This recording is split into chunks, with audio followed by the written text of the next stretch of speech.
இதில் வேற இந்த சில உபன்யாசகனே கெட்டிக்காரனா பேசுகிறோம், வடக்க இருக்கிற விஷ்ணு வேற இங்கே இருக்கிற விஷ்ணு வேற இப்படிலாம் கிளப்பி விட்டுனுக்கான் ஒரு சூத்திர உபன்யாசகன். ஆமாம், தைரியமாக தான் சொல்கிறேன். அதெல்லாம் ஒன்றும் விஷயத்துக்கு ஆகாது. ஒழுங்காக படிக்கலைன்னு துவேஷம்னு அர்த்தம். பிராமண துவேஷத்தில் பேசுகிற பேச்சுக்கள் அவ்வா விவரம் தெரியாமல் முப்புரி நூல் தமிழில் பூணல்ங்கிற நம்ம சொல்லக்கூடாது. யூடியூப்ல ஒரு பேச்சாளருடைய பேச்சை கொண்டு வந்து என்கிட்ட காட்டுறாங்க. நான் இந்த சமயத்துறையில் தமிழில் 50 ஆண்டுகளுக்கு மேல கால் ஊன்றியவன். 50 ஆண்டுகளுக்கு மேல நான் மேடையில பேசி அனுபவப்பட்டவன். அவர் என்னை பத்தி ஒரு சர்க்காஸ்டிக்கா கமெண்ட் அடிக்கிறாரு. என்ன வேணா சொல்லலாம். சுகிசிவத்துக்கு போதுமான படிப்பு இல்ல, சுகிசிவத்துக்கு போதுமான ஆங்கில அறிவு இல்ல, தமிழ் இலக்கியங்கள் அறிவு இல்ல, சமஸ்கிருத ஞானம் இல்ல, எது வேணாலும் சொல்லலாம். அவர் சொன்ன வார்த்தை அப்படியே சொல்லட்டுமா? சூத்ர உபன்யாசகன். சூத்ர உபன்யாசகன். ஒரு சூத்ர உபன்யாசகன் வந்தான், இருக்கிற இடம் தெரியாம காணாம போயிட்டான். அவன் ஒன்னும் படிக்கவே இல்லை, அவனுக்கு ஒன்னும் அறிவே இல்லை. ஏன் சார், சமத்துவம் விடுதலை அடைந்து பெருமை அடைந்த நாட்டில் தமிழ் பேசுகிற ஒருவனை சூத்திர உபன்யாசகன் என்று சொல்லுகிற அந்த அதிகார திமிர் எங்கிருந்து வந்தது என்பதை பற்றி யாராவது கவலைப்பட வேண்டாமா? இதே குற்றத்தை விவேகானந்தர் மீது சொன்னார்கள். அமெரிக்கா போன போது ஒரு சூத்திரன் போய் இந்து தர்மத்தை பற்றி அமெரிக்காவில் பேசுவதா என்று கேட்டார்கள். விவேகானந்தரையும் சூத்திரன் என்று அழைத்தார்கள், சுகி சிவத்தையும் சூத்திரன் என்று அழைக்கிறார்கள். இது என்ன? இந்த நாட்டில் சுதந்திரம் வந்ததா வரவில்லையா? இந்த நாட்டில் சமத்துவம் வந்திருக்கிறதா வரவில்லையா? என்ன சொல்றாங்க? சூத்திர உபன்யாசகன் வந்தான், இருக்கிற இடம் தெரியாம போயிட்டான், வளர்றான், அப்படி ஒருத்தர் கமெண்ட் அடிக்கிறாரு. இது எந்த வகையில ஒரு நியாயமா இருக்க முடியும்? யோசிச்சு பாருங்க. சமூகத்தில் இன்னும் சமத்துவம் என்பது முறையாக நிலைநாட்டப்படவில்லை. பிறப்புக்கும் எல்லா உயிர்க்கும் என்ற வள்ளுவனுடைய வழிமுறை இந்த இந்திய மண்ணினுடைய தாரக மந்திரமாக முற்றிலும் மாற்றப்படவில்லை என்பதை புரிந்து கொள்ள வேண்டும். சார், சில வரலாறு உங்களுக்கு தெரியாது. சில வரலாறுகள் உங்களிடமிருந்து மறைக்கப்பட்டன. நீங்க புத்தகம் எடுத்து படிச்சது இல்லை. நீங்க மிஞ்சி போனா என்ன, ஒரு ரமணிச்சந்திரன் நாவல் படிப்பீங்க, பாலகுமாரன் நாவல் படிப்பீங்க, இல்ல ஜெயகாந்தன் நாவல், ஜெயமோகன் நாவல் படிப்பீங்க. இது படிக்கிறவங்களே பெரிய, அது நாவல் படிக்கிறது ஒரு பெரிய கலையாட்டம் நினைக்கிறீங்க. கட்டுரை புத்தகங்கள் எத்தனை படிச்சீங்க? வரலாற்று புத்தகங்கள் எத்தனை படிச்சீங்க? இந்த நாட்டினுடைய வளர்ச்சி, வீழ்ச்சி, இந்திய வரலாறு, சொல்லப்பட்ட வரலாறு, மறைக்கப்பட்ட வரலாறு, திரிக்கப்பட்ட வரலாறு, இதெல்லாம் எடுத்து எத்தனை நீங்க எடுத்து படிச்சு பார்த்தீங்க? ஒரு சம்பவம் சொல்லட்டுமா? தஞ்சாவூர் பக்கம் தருமபுரத்துக்கு பக்கத்தில் மன்னம்பந்தல்னு ஒரு ஊர் இருக்கு, தெரியுமா? மன்னம்பந்தல். அந்த ஊருக்கு அந்த பேர் எப்படி வந்தது? மன்னம்பந்தல்.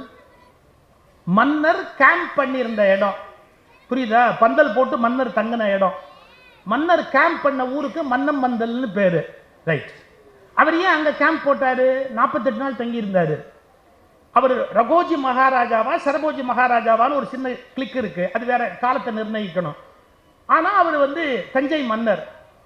அவர் காவிரிப்பும் பட்டணத்தில் கடலாடுவதற்காக போறார். காவிரிப்பும் பட்டணத்துக்கு போகும்போது, தஞ்சாவூர்ல இருந்து காவிரிப்பும் பட்டணத்தில் கடலாட போகும்போது மாலை நேரம் 6 மணி. மாலை நேரம் 6 மணிக்கு ஒரு மணி ஓசை கேட்குது. ஒரு கோயில்ல ஒலிக்கிற மணி ஓசை கேட்குது. அவர் சிறந்த பக்தர். அவர் அந்த தஞ்சை மன்னர் சிறந்த பக்தர். அதனால என்ன பண்ணார்? தன்னுடைய பல்லக்கில இருந்து கீழே இறங்கி கையை உயர்த்தி அந்த மணி ஓசை கேட்ட திசை நோக்கி கும்பிட்டார்.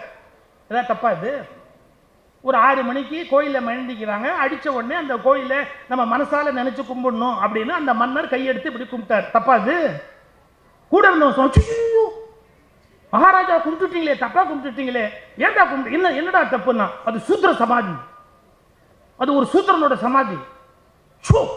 அப்படியா? நான் அதை கும்பிட்டுட்டேன், இடிக்க சொல்றாங்க, இடிட அதை இடிக்க சொல்லு.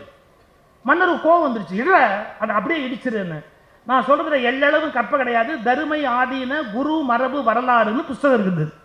தருமை ஆதீன குரு மரபு வரலாறு புஸ்தகத்தை எடுத்து படிச்சு பாருங்க. 7ஆம் பட்டம் 7வது குருமகா சன்னிதானமாக இருந்தவர் திரு அம்பல தேசிகர். அவருடைய அருளாட்சி காலத்துல அந்த வழியா கடலுக்கு போற தஞ்சாவூர் மன்னர் அதை பார்த்துட்டு கையெடுத்து கும்பிட்டவர். யாரோ கூட இருந்தவன் சொன்னான், அது சூத்திர சமாதி அப்படின்னா உடனே வேணாம்ப்பா வேணாம்ப்பா, நான் எப்படி அதை கும்பிட்டேன், அதை இடி, இனிமே எவனுமே கும்பிடக்கூடாது அப்படின்னு. எது கும்பிட்ட பாவம் போறதுக்கும் அதை இடிக்கணும்னு உத்தரவு போடுறாரு. அவர் உத்தரவு போட்ட உடனே 4 பேர் போனா, இடிக்கலாம போனா.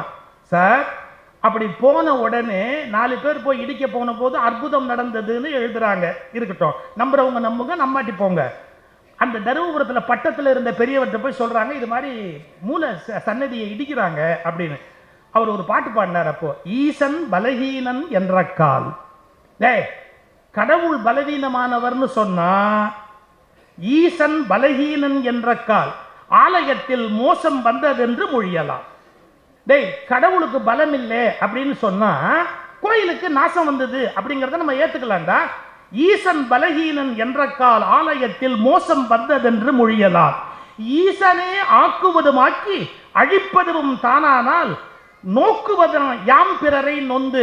நாம என்னத்துக்குடா இன்னொருத்தனை பார்த்து வருத்தப்படணும்? கடவுள் பலசாலியா இருந்தா நடக்க வேண்டியது நடக்கும் அப்படின்னார். 7ஆம் பட்டத்தில் இருந்த திருவம்பல தேசிகர். என்ன நடந்தது? இடிக்க போனவனுக்கு கண்ணு போயிடுச்சு. இடிக்க போனவனுக்கு கண்ணு போயிடுச்சு. அதை விட முக்கியம், மகாராஜாக்கே கண்ணு போயிடுச்சு. மகாராஜாக்கே கண்ணு போயிடுச்சு. அவர் உடனே நேர என்ன பண்றாரு, ஊர் எல்லையை தாண்டி போனவர் தனக்கு பார்வை போயிடுச்சுன்னு உடனே திரும்பி வந்து நம்ம தப்பு பண்ணிட்டோம் அப்படின்னு மன்னிப்பு கேட்கிறாரு. யார்கிட்ட? இந்த திருவம்பல தேசிகர்கிட்ட வந்து, நான் தெரியாம இடிக்க சொல்லிட்டேன், மன்னிச்சுக்கங்க, எனக்கு பார்வை போயிடுச்சு அப்படின்னு. உடனே விபூதியை கொடுத்து ஒரு கண்ணு இப்ப தெரியும்னார். ஒரு கண்ணு இப்ப தெரியும்னார். அப்ப இந்த கண்ணு கிடைக்கணும்னா நான் என்ன பண்ணணும்? 48 நாள் இங்க தங்கி டெய்லி இந்த குருமூர்த்தத்தை வந்து கும்பிட்டுட்டு போ. எதை இடிக்கணும்னு சொன்னியோ அதை டெய்லி வந்து கும்பிட்டுட்டு போ. 48 நாள் ஒரு மண்டலம் தங்கு. அப்படி மன்னன் தங்கிய ஊர் தான் மன்னம் பந்தல். அது தருமபுரத்துக்கு பக்கத்துல இருக்கு. மகாராஜா கேம்ப் போட்ட ஊரு மன்னம் பந்தல். இது முக்கியம் இல்லை.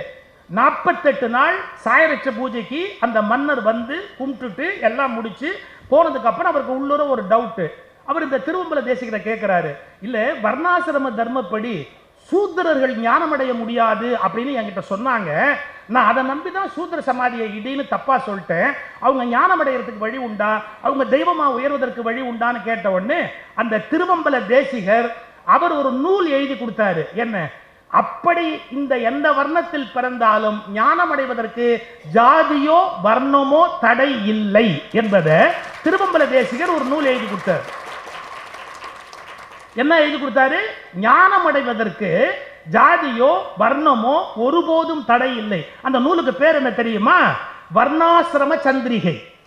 வர்ணாசிரம சந்திரிகை அப்படிங்கிற நூலை அந்த திருவம்பல தேசிகர் எழுதி கொடுத்தத பிறகு மன்னர் தானே அச்சிட்டு இந்த தருமபுரம் மடத்துக்கு ஏகப்பட்ட நிலத்தை நன்கொடையா வழங்கிட்டு, நான் தெரியாம பண்ணிட்டேன், என்ன மன்னிச்சுக்கங்க என்று போனதா ஒரு வரலாறு இருக்கு.